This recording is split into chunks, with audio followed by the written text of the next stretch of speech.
This is day 72, and today we are looking at how to clear conditional formatting. So we have various options to clear conditional formatting. You can see here I've conditionally formatted this range of data here. So to clear the conditional formatting, I have many options. One is to say clear rows from selected cells.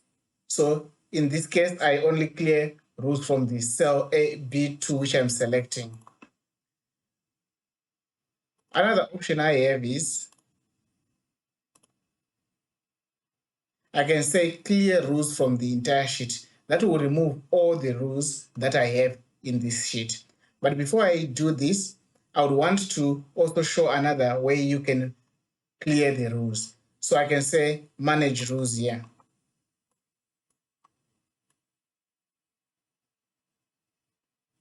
Here it shows manage rows for the current selection. Then I can say I want to see all the rows for the worksheet.